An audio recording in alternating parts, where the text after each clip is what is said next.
So you set up a business in Dubai, or you're planning on setting up a business in Dubai, but you have one really important question, because yes, you might already know that Dubai has a 0% tax. You might even kind of know how to qualify for the 0% tax, but you might not know what the difference is between domestic tax residency and international tax residency, because these are two different certificates that the government here in the UAE can issue to an individual who wants to get, of course, a certificate of proof to show that they are a tax resident. But what is the difference between domestic and international? Do you have to be in the country 3 months, 6 months? Let's go over it, and let's go over why you should know the difference between both of these certificates. If you don't know me already, my name is Kevin McKenzie. I'm one of the partners here at GenZone, where we help people set up their companies in Dubai, gain tax residency, gain residency, open personal and corporate bank accounts, and do a lot more. And we do this with VIP processing times, so in about 2 to 4 weeks, the entire process should be done. And if you're looking to set up your business and you have no idea how to do it, book a call with us down below. We would be more than happy to help you throughout this entire process. So number one, let's go over domestic tax residency, also known as the domestic TRC.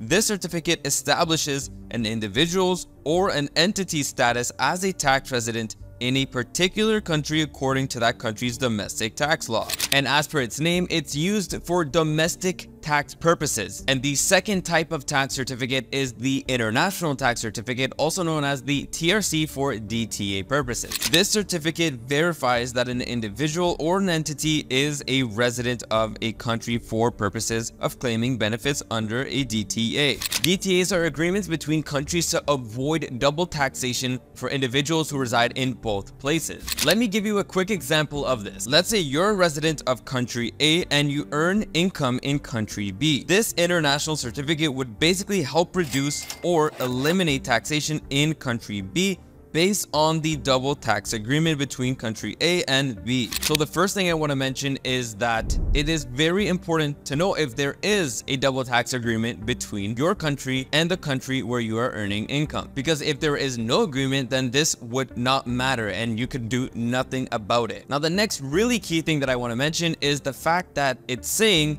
if you are a resident in country A and earning income in country B. Now, to us here at GenZone, this is nothing new. You should pay taxes where you are a resident. Pretty simple.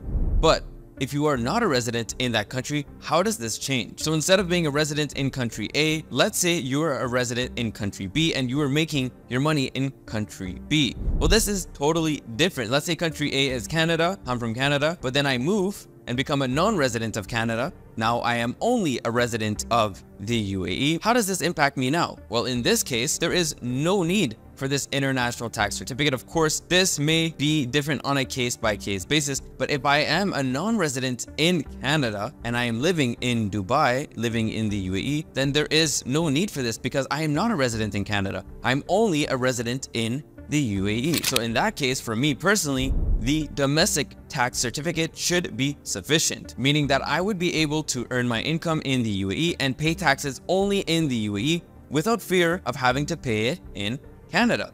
But it's really important to make sure that you are not a taxable resident in your home country, country A. You have to make sure you are not a resident in your country A either. So that's very important to keep in mind. And it's really important that you don't just try and trick the system by, trying to have a company in country B where there's no tax and then trying to live in country B just a little bit and then spending most of your time in country A and trying to finagle and trying to, pay that low tax. It's really important to do this legitimately. If you want to actually reduce your taxes, in Dubai there is a 0% income tax. If you really want to do this legally, the main thing is you're going to have to actually move. You're going to have to relocate to the UAE and ensure that you do not have too many ties in your home country. Too many ties like a primary residence, spouse, common law, children, dependents, cars, too many assets in country A. It's important to make a clean break between your home country and the new country you're moving to, because in that case, you are truly a non-resident. Of course, you're going to give up a lot of stuff, but it's very straightforward too. But if you're trying to trick the system and play around the tax code to try and reduce your taxes, maybe in an unethical manner, I would not suggest that. So it's really important to know the difference between legitimately reducing your taxes down to zero and just, finagling the system, which is not what we ever recommend to anyone. Also, it's really important to note that just because you do meet the requirement for the international tax certificate, it doesn't mean that it's going to be beneficial for you. So let's just restart from the start here. Let's say you're living in Canada and you're making money in Dubai. Dubai doesn't have any tax, or they have a really low tax. So, okay, let's say you don't have to pay the tax in country B, which is Dubai. Well, you still have to pay the tax in country A if you're living there, which is Canada. So, there's no point of setting up a company in Dubai if you're staying in Canada anyway, or staying in the UK, or staying in Spain, France, whatever country it may be. There's no point in doing that unless you actually relocate. So that international tax certificate wouldn't do you any good anyway. It would just say, okay, you don't have to pay tax in Dubai, but there's no tax in Dubai anyway, or very low tax in Dubai. So it's kind of useless to go ahead and do that. So again, it's very important that you actually relocate to Dubai, become a resident there, a tax resident there,